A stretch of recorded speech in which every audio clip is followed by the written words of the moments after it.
Buenas tardes, estimados amigos. Estamos acá en una nueva edición de La Otra Campana, en el video número 11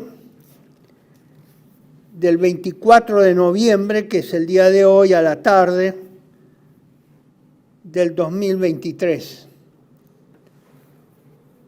El tema central sobre el cual va a girar nuestra exposición está relacionado con lo que ustedes ven en este slide, que yo lo tomé de un artículo de la revista del diario La Jornada de México, escrito por el geopolítico y geohistoriador Jalife Rame, Alfredo Jalife Ragme, muy conocido en México y también en medios de América Latina e internacionales, por sus análisis relacionados con la política exterior de México, de Estados Unidos, de Europa, es decir, es un hombre muy versado, muy informado. Es profesor de universidades mexicanas y ha tenido intervención en muchos ateneos, seminarios y conferencias internacionales. A algunos no les gusta porque no es muy pro-norteamericano, y eso entre las clases intelectuales correctas de América del Sur y de América Central, o de las Américas, excepto Estados Unidos, y eso es tomado un poco desdeñosamente a las personas que no se alinean al pensamiento y a las políticas y geopolíticas de los Estados Unidos.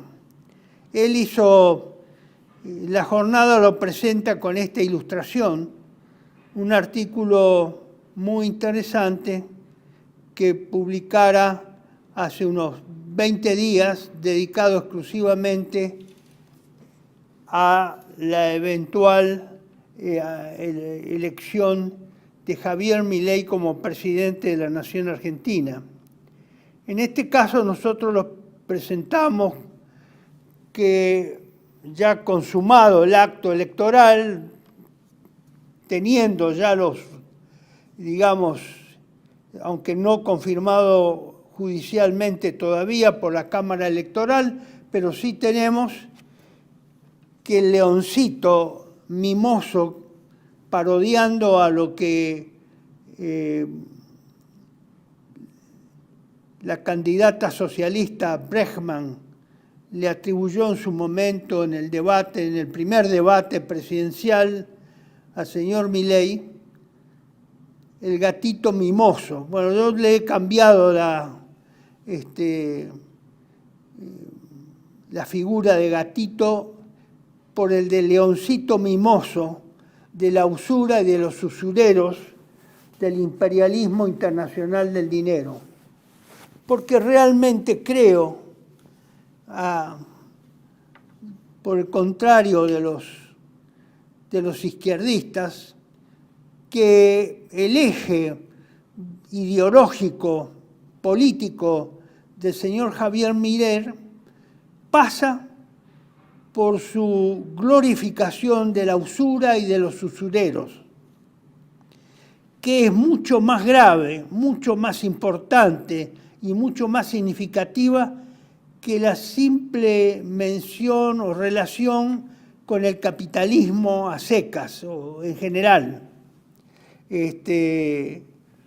Por eso yo trato de no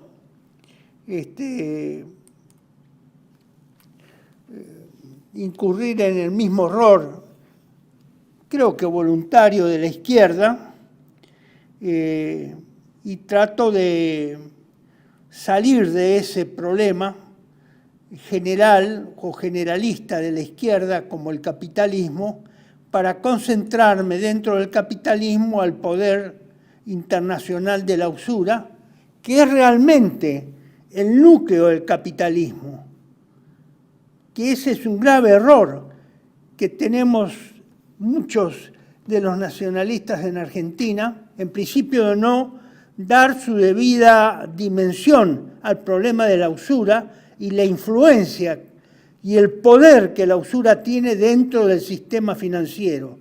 Es el eje, es la esencia del capitalismo, es el capitalismo financiero o el capitalismo usurero o de la usura internacional. Pero no sé por qué acá en la Argentina eso no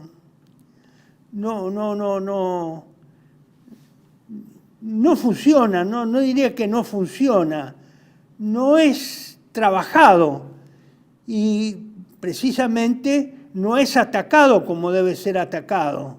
Entonces la izquierda acá tiene un ataque muy light por la llamada derecha o por los nacionalistas o cualquiera que contradiga al socialismo o al comunismo. No sé por qué se produce eso, no sé por qué tanta liviandad, tan light, de no tratar el problema de la usura. Y el problema de la usura es central, y es la madre, como alguien dijera alguna vez, y utilizara esta figura, la madre de todas las batallas, la lucha contra la usura internacional. Esos son los que detentan lo que Pío XI en 1931 catalogó como el imperialismo internacional del dinero. Pero ese concepto ni siquiera entra en la Iglesia, ni la Iglesia siquiera se ocupa de difundir esa gran categoría política que definió Pío XI. Están olvidados, creo que voluntariamente, y en gran parte también por ignorancia y desdén, y por haberse ocupado más del modernismo y del progresismo que de las verdades de la doctrina social de la Iglesia. Es lamentable tener que reconocer esto, pero bueno, es parte de la realidad, parte de la crisis y parte de la tragedia que vive no solo la Iglesia, sino especialmente en nuestro país. Dentro de los temas que vamos a tocar, tenemos un listado que yo lo voy a ir desglosando, esto para que ustedes vayan tomando solamente una idea de algunos subtemas que vamos a tratar, algunos muy ligeramente, porque son temas expuestos de conocimiento o que no requiere detenerse en ellos mucho tiempo. Yo lo dividí en 4 subtemas fundamentales. El origen ideológico-cultural de este movimiento que triunfó electoralmente encabezado por Javier Milei. ¿Cuál es la influencia política en general? No vengo a hacer acá un tratado de detalle de este asunto, sino más bien para que se tenga conocimiento, por lo menos somero, ya que no se lo atacó en este sentido en toda la campaña. No lo atacó Massa, no lo atacó el peronismo, no lo atacó los que se dicen pertenecer o que pertenecían a este sector o a esta alianza electoral que encabezaba el señor Massa. Decía que el segundo tema es la influencia política, de dónde deriva. Es muy difícil detectar a esta altura del partido todavía quiénes son los que se mueven detrás, quiénes son los titiriteros de este personaje llamado Javier Milei. Lo estamos notando que existen titiriteros, porque estaba viniendo y escuchando la radio un buen tramo, ahora al mediodía, y es complicado lo que está ocurriendo. El señor Milei tiene graves dificultades para organizar su gabinete. Quiere decir que no lo tenía pensado, esto no lo tenía fiatado, tenía ideas genéricas, generales, pero sin sin los detalles y tampoco sin saber cuáles eran más o menos sus ejecutores de esas políticas para ser designados posteriormente en la eventualidad de que ganara en el gobierno de la nación. Entonces veo que hay serias dificultades y retrasos.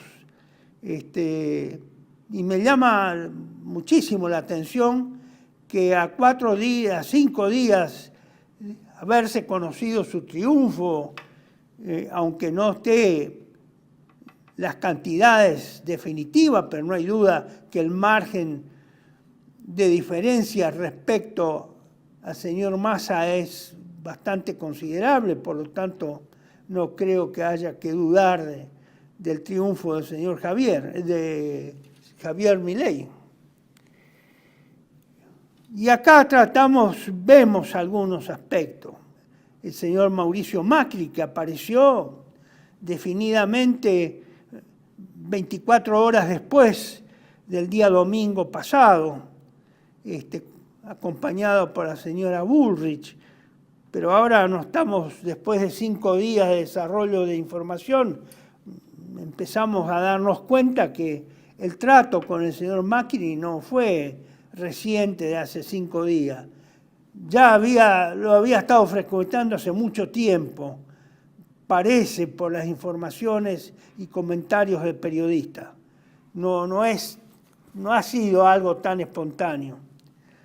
Y después, las relaciones con el Foro Económico Mundial, el Departamento de Estado de los Estados Unidos, los viajes previstos a medio cumplir a Estados Unidos y al Estado de Israel, los aspectos que tienen que ver con una nueva fe religiosa, o por lo menos con la adhesión a una nueva fe religiosa por parte del señor Milei, y en la cual por primera vez, aparentemente y legalmente, sin que ello signifique abrir juicio de ninguna forma, porque eso está permitido constitucionalmente y ha sido expresamente sacado, de que el presidente en la Constitución de 1853 marcaba hasta la reforma de 1994 que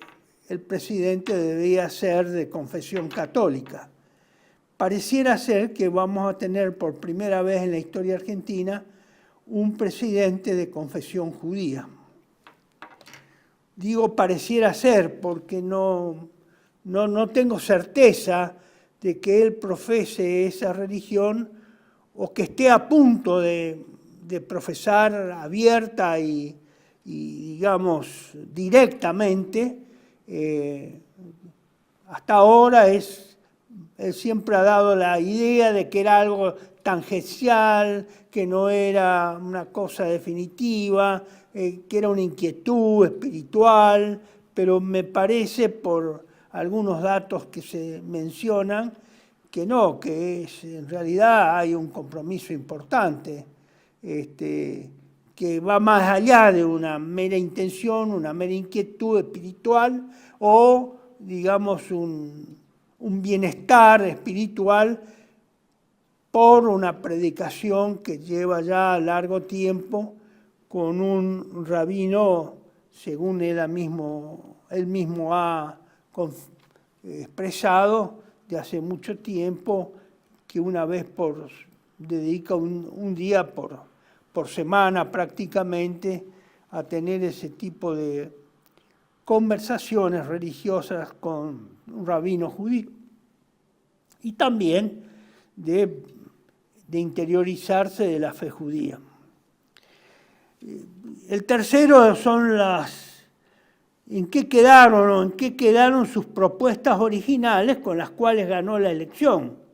Porque ahora pareciera ser que una cosa es lo que dijo y otra cosa es lo que está por salir, porque todavía no tiene organizado su gabinete, le está costando formar el gabinete, lo cual quiere decir que se confirma que él no tenía gente de ninguna forma, no tenía gente para controlar las elecciones, ni tenía gente después para ejercer el gobierno. Y eso lo está armando ahora recién, con gente que no es de su partido, que no es de su... tampoco se propone ningún sistema de unidad nacional con la participación de personas que pertenezcan a otros partidos o ideología, está rejuntando gente.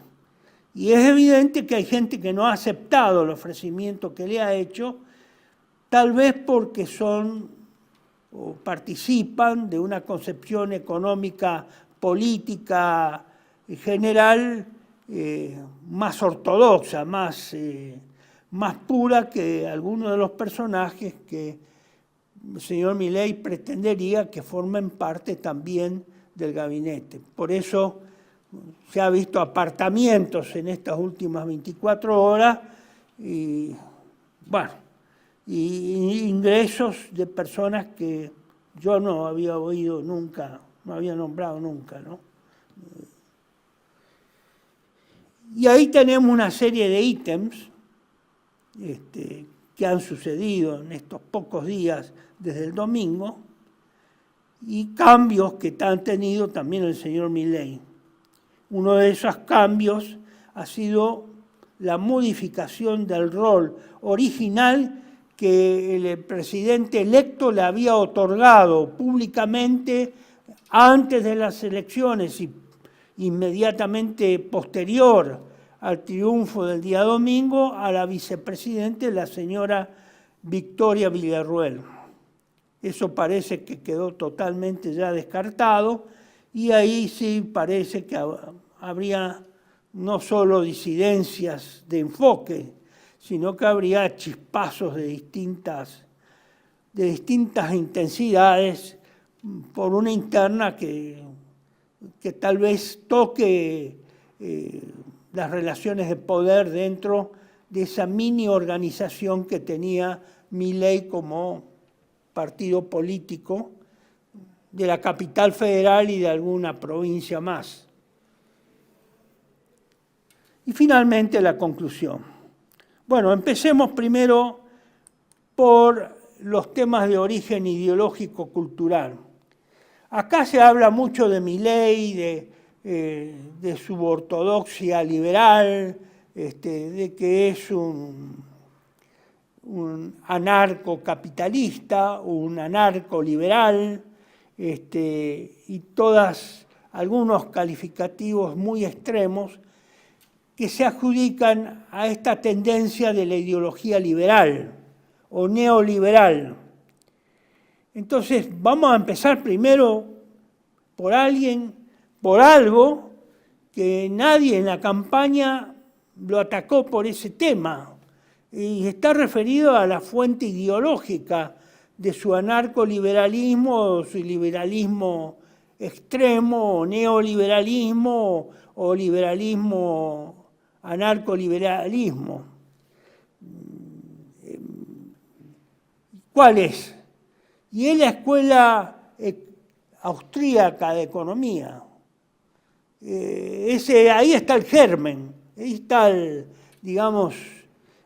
nido de la serpiente, como se le puede llamar a veces y se le llama, porque es lo que da origen a las ideologías o a las motivaciones políticas más profundas que supuestamente los seguidores de Milei deberían estar muy interiorizados. Bueno, da la impresión de que no están interiorizados, que es un barniz muy light, muy débil, muy laguado el que tienen en su preparación conceptual e ideológica. La Escuela de Economía de Frankfurt, la Escuela de Economía austríaca, o Escuela Austríaca de Economía, está colocado en el corazón de la gestación del proyecto neoliberal que nuclea la sociedad Mont Pelerin o Mont Pelerin Society. Esta es una organización instalada,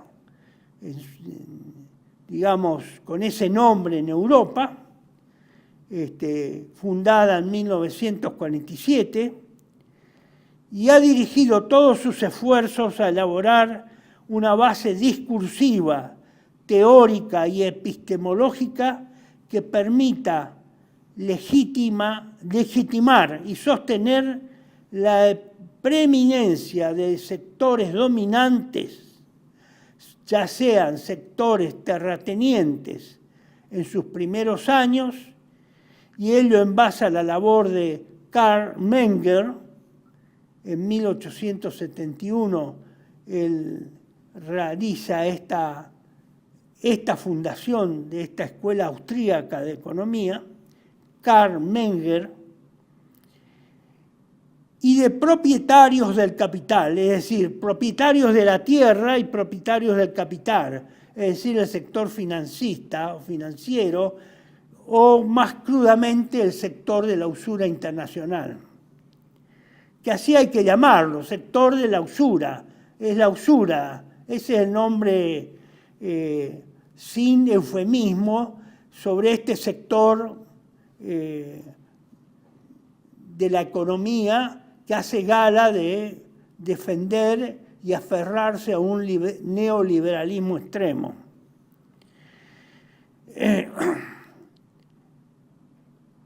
Los trabajos que se realizan en principio se basaban sobre Eugen von Bauwerk y de los miembros de las escuelas que le fueron sucediendo a el fundador Carl Menger. Esta escuela, este conjunto de intelectuales, economistas liberales, son esencialmente liberales, de una extremada pureza, diría, por eso ahora le llaman neoliberales, pero son en realidad liberales, siempre fueron liberales. No es que son liberales atenuados, mejorados o más o menos liberales, no, son liberales. Liberales extremos. Se ha dedicado a batallar contra todo tipo de intervención estatal que tienda a mejorar particularmente las condiciones de vida de la clase trabajadora y el avance en la apropiación de lo producido por ella. En general, esta escuela austríaca liberal se caracteriza por un odio, porque habría que llamarlo así, no es solo una disputa intelectual, una diferencia intelectual, con aquellos sectores del mundo, en distintos lugares o latitudes del mundo, que defienden el concepto económico social de la justicia social. Tal es así que ustedes lo habrán oído hablar al señor Milei muchas veces de que la justicia social es un robo, es la sentencia de él. ¿Y por qué considera Milei que la justicia social es un robo? Porque le saca a unos y se lo da a otros, ya sea el capital, los productos, los bienes, digamos, la riqueza, según cómo se estipule, digamos, esa cesión u obligación a ceder parte de las ganancias genuinas de los que tienen dinero, ya sea en bienes materiales o en bienes financieros, fiduciarios o monetarios, y esa cesión de riqueza a otros sectores, como son los trabajadores, bueno, ellos los consideran un robo. Y Milei lo ha expresado, yo lo he escuchado muchas veces, decir que la justicia social es un robo. Bueno, precisamente cuando él atacó gravemente al Papa, que no creo que haya sido un ataque a este Papa en ejercicio, al Papa Francisco, sino creo que en general es un ataque a la Iglesia. Digamos, el eje en el cual se sostiene la doctrina social de la Iglesia es precisamente alrededor del concepto de justicia social. Es decir, de que buscar la distribución de la riqueza entre todos los actores económicos, los que son dueños o propietarios del capital de producción, como los que son dueños del capital, simplemente del capital, exclusivamente del capital financiero. Entonces, ellos ven con muy malos ojos que se tenga que distribuir o hacer participar de la riqueza que se logra en la actividad económica a los sectores de la clase trabajadora, que son los que menos reciben de esa derrame de la que hablan los liberales.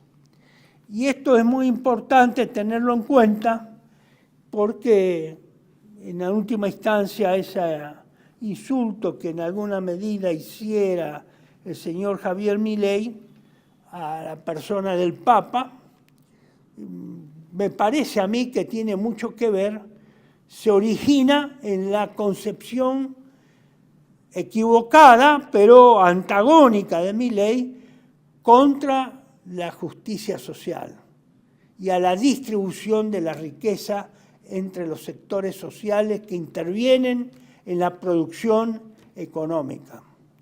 Para ello eso es tabú. Bueno, esa es la idea básica que hay que tener de la justicia, de la escuela de economía, la escuela austríaca de economía, que es el fundamento y la base, y ahí hace pie todas las ideas del señor Milei. La otra, los otros conceptos que hay que tener también se basan en los libros de los continuadores del fundador de la Escuela Austríaca de Economía, entre los cuales se encuentran, si vamos a el slide 6, señor director, se encuentran, por ejemplo, Ludwig von Mises y Friedrich von Hayek. Son dos altísimos exponentes de esta escuela austríaca, por supuesto, más moderno que el fundador, el señor Menger, y con visiones que van complementando o fueron complementando la concepción original con que se inicia la Escuela Austríaca de Economía. Esta sociedad Montpellerin, o Montpellerin,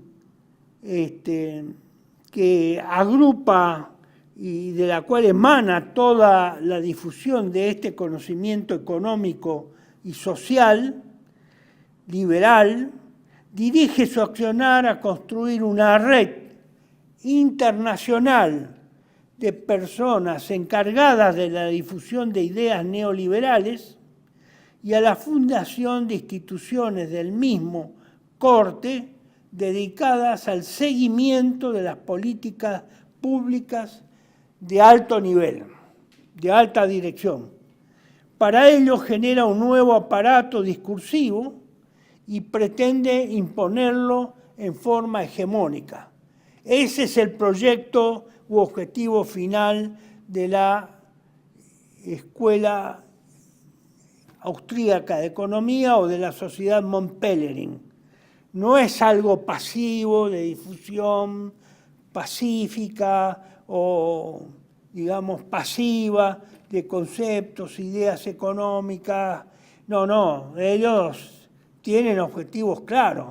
Es la difusión, la presencia de las ideas en las sociedades, la expansión de esas ideas y la imposición de las mismas como en forma hegemónica, es decir, que tenga una primacía total sobre el resto de las ideas económicas o escuelas económicas que puedan haber existido o que existan en el mundo. No se conforman con una presencia meramente testimonial. Y acá hay una presencia activa, un trabajo activo, se mueven para lograr eso. En la Argentina, ese desembarco institucional de difusión, de relacionamiento con otras organizaciones similares mundiales y que se van desarrollando a lo largo del tiempo a partir de 1947, se llega a cabo a través de la figura del doctor Alberto Venegas Lynch y su fundación CEDEL, C-D-E-L, como ustedes lo ven en el gráfico acá en la plantilla. A partir del año 1957, en que visita la Argentina el señor Hayek y creo que también von Mises, es recibido por el presidente provisional porque es en plena todavía ejercicio del gobierno de la Revolución Libertadora, es recibido por el presidente Aramburu y hacen una presentación oficial, ¿no? Y digamos, y acá comienza ya a partir de ese año, el año 57, ya empieza con mucha intensidad la militancia para difundir estas ideas en la sociedad argentina. Bueno, esta es una extrema síntesis. Ustedes tendrían que seguir.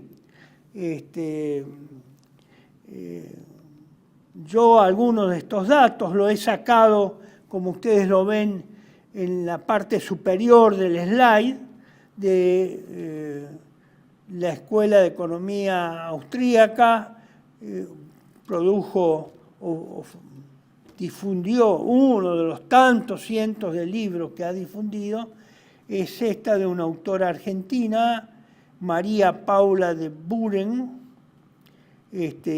Acá está expuesto donde se puede bajar en PDF ese libro titulado La contraofensiva neoliberal, la Escuela Austríaca de Economía en el centro estratégico de la disputa. Está en PDF, se puede bajar, si bien es de tendencia izquierdista, pero sinceramente acá en Argentina ha habido muy poco o nada de crítica a esta escuela de economía austríaca por parte de sectores que no sean izquierdistas.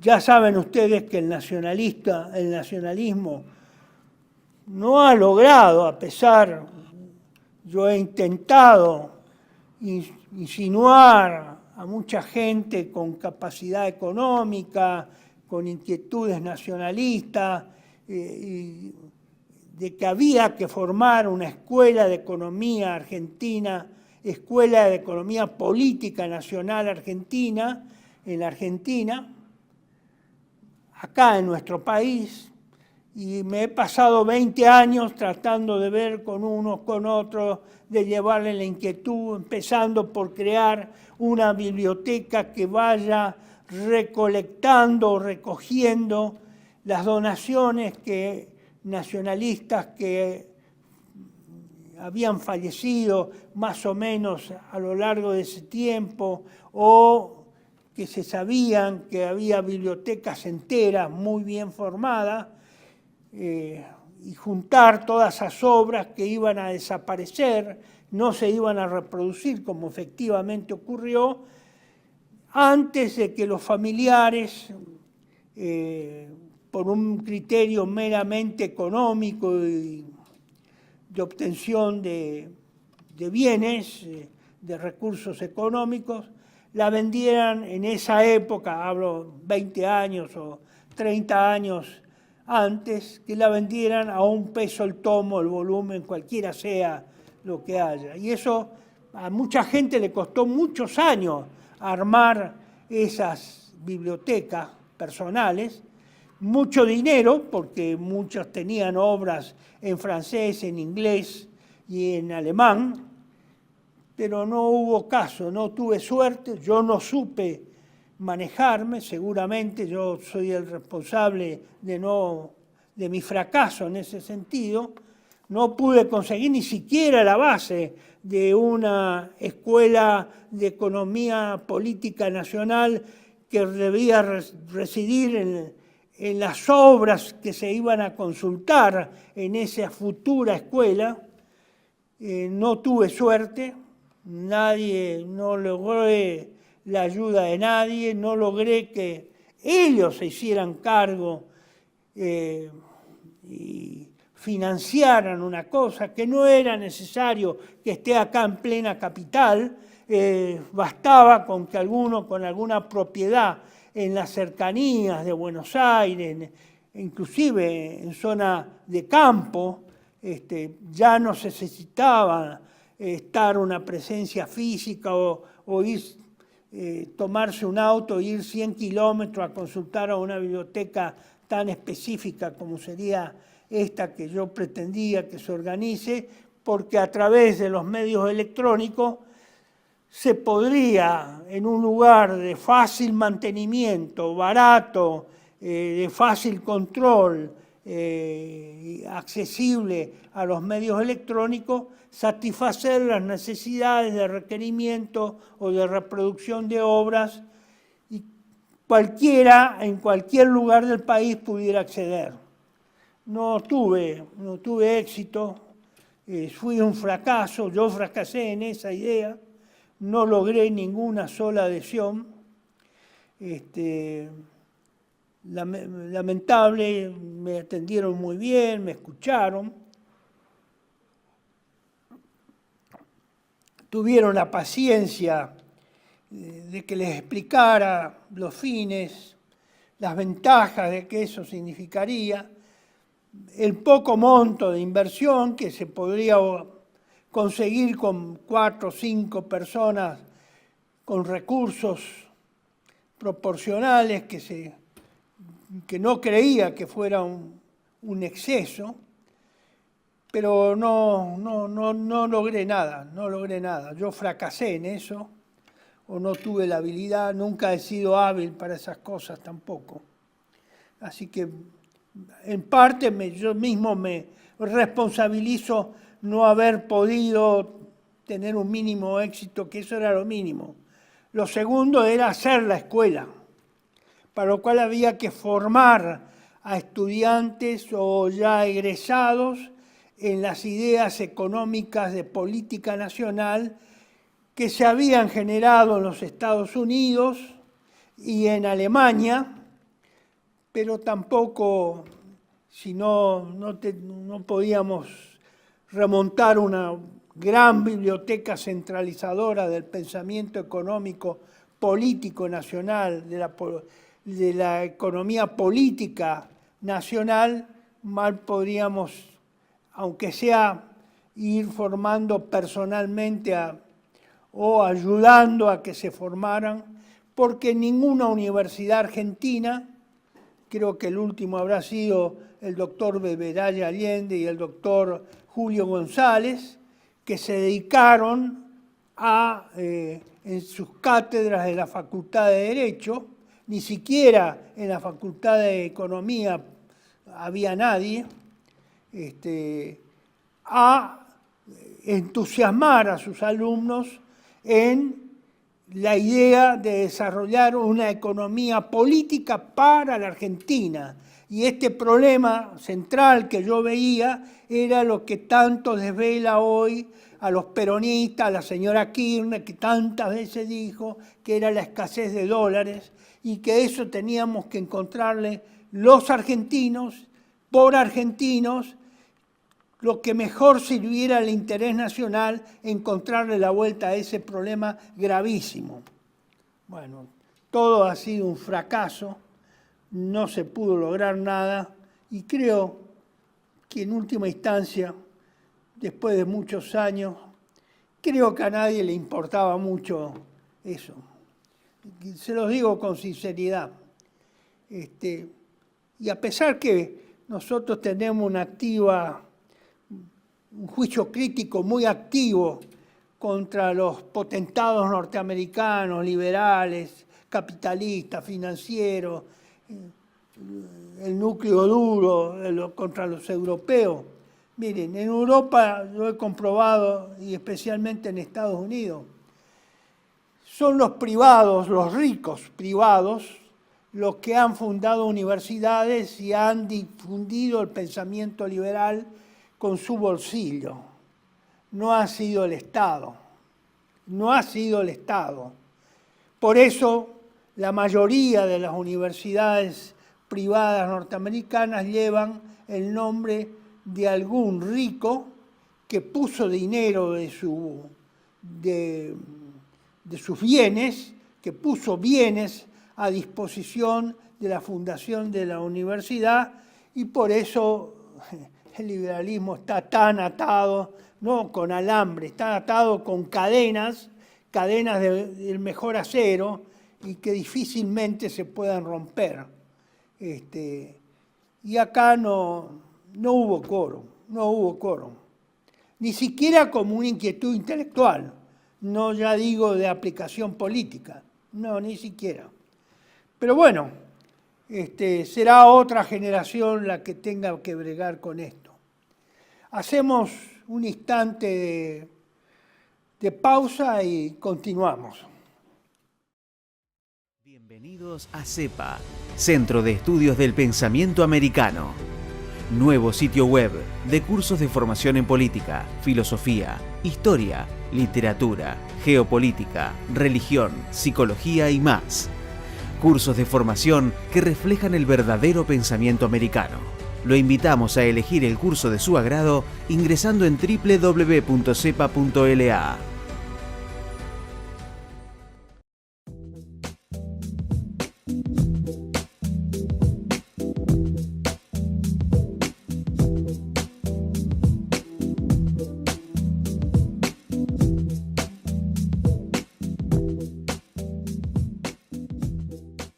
Decir siempre la verdad primero tiene un precio.